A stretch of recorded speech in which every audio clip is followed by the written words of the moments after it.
Once a man went to Chan Master Zhao Zhou and asked him, "Master, how should I meditate in order to be awakened to the truth?" Upon hearing this question, Master Zhao Zhou immediately stood up and said, "I'm going to urinate." After taking a few steps, he turned around and said to this man, "Look, even such a trivial thing as urinating has to be taken care of personally.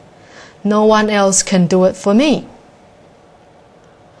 What the master meant was that meditation and the attainment of enlightenment are personal matters. How could the devotee or the man expect anyone else to tell him how to do it? According to Buddhism, only the one who eats becomes full. Similarly, each person's life and death must be taken care of individually. To become enlightened through meditation, one simply has to practice it. No one else can do it except oneself, not even one's parents, siblings, or close friends. And from this perspective, each individual must be completely self-reliant in life. And to go further on this matter, we need to realize that wisdom is not something that can be memorized, nor is Dharma something that can be imitated. When we learn from others, we must be certain to examine their message under the lens of our own introspection. If it seems true, internalize it and make it our own. If it is not true, turn elsewhere. Remember, Dharma is the only pivot that will help us maintain balance on the path to Buddhahood. Needless to say, no one should ever follow any teacher who asks him to hurt himself or others. All sorts of people inevitably will help us in our studies. But if we follow them too closely or without using good judgment, it is possible that they will harm us as well. It is a contradiction of the Buddha's basic teaching to ever stop thinking for yourself. The Buddha once said, "Rely on the self, rely on the Dharma, and rely on nothing else." The truths taught by the Dharma are the fundamental truths. They are true everywhere. They are true at all times and within all people. Therefore, you must trust yourself in your studies. And all of us must rely on books and lectures and teachers for our studies. But none of us should ever forget that our innermost perceptions of truth are probably our most important guides. If we were to go from the Buddha to our teachers, they are all ones who understood the truth and teach the truth. And while we learn from them, the true understanding of the Dharma can only be gained by us experiencing what has been presented to us. A lot of people tend to say, "I have taken refuge, and I have taken refuge under so and so." But the truth is, you can only take refuge in the Buddha, not any other individual. This is something that is very important when you take refuge and become a Buddhist. So once again, rely on the Dharma, not on people. Okay, the second thing which we need to rely on is rely on wisdom, not on knowledge.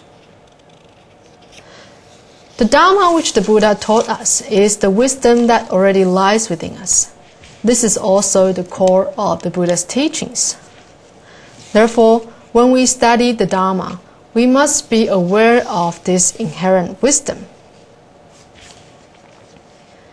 We may fill our heads with many facts about the Dharma, but even a library full of facts cannot equal a single clear perception of the truth that underlies them. And when we seek the truth, we require wisdom. When we seek the truth, we attain wisdom. But when we only know about the truth, we will only attain knowledge. I'm not saying there's anything wrong with knowledge, but knowledge alone will not be enough for us to break our delusions. Knowledge is information collected by our 6 sense organs, which are our eye, ear, nose, tongue, body, and mind. But we have to realize that perception changes along with the changes of the phenomenal world. Therefore, what our 6 sense organs perceive are not always true. In the Buddha's time, there was a woman who was responsible for cleaning the roads. So every morning she would be seen within a town, cleaning the streets and clearing out the fields in the gutters and on the roads. Therefore, she has no time to look after herself. As a result, she always looked really dirty and filthy. Whoever crossed paths with her would try to avoid coming near her because they would think she is the stinky woman. Whenever they see her, they would either cover their nose or spit at her. They have totally forgotten about how this woman was helping to keep the town clean and clear. But the Buddha was very compassionate towards this woman, and he had personally spoken the Dharma to her.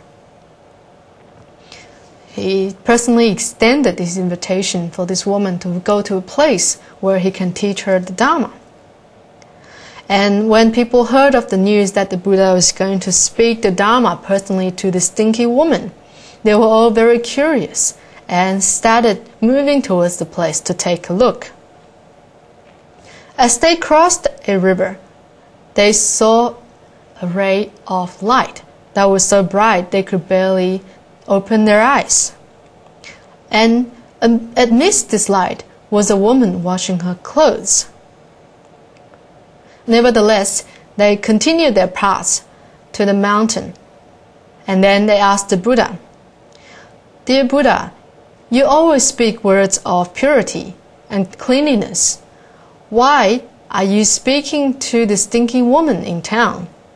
Don't you think this lowers your position and status?"